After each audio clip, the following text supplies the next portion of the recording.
మన ముందున్నటువంటి వీళ్ళందరిని మనం చూసి మనం ఏ అలవాటు చేసుకోవాలి ఎందుకనగానే, దేవుడు ఎప్పుడైతే క్లీనింగ్ ప్రోగ్రామ్ మొదలుపెడుతున్నారో, ఆ క్లీనింగ్ ప్రోగ్రామ్‌లో చెడ్డ వాళ్ళందరిని సర్వనాశనం చేసేస్తున్నారు దేవుడు.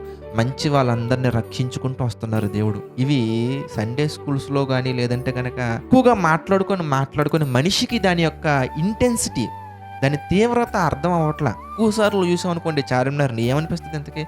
అదొక కట్టడం అనుకుంటారంతే. అదే ఫస్ట్ టైమ్ చార్మినార్ చూసిన వ్యూ ఎలా ఉంటది, ఎక్కువ సార్లు చూసిన వాడి వ్యూ ఎలా ఉంటది ఎంతకనగాని చాలా వ్యత్యాసం ఉంటది. తాజ్‌మహల్‌నైనా అంతే ఎక్కువ సార్లు చూసి ఉన్నాడనుకోండి వాడికి దాని విలువ తెలీదు.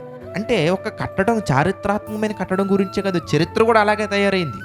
చరిత్రను కూడా మనం చూసామనుకోండి, చరిత్రలో చూసి మనకేం అలవాటయింది ఎంతకనగానే నోవాహు గారు, అబ్రహాం గారు, ఇజ్రాయేలీలు, జక్కయ్య ఇలా అలవాటయిపోయింది మనకంతే. కానీ రియాలిటీలోకి రావాలి.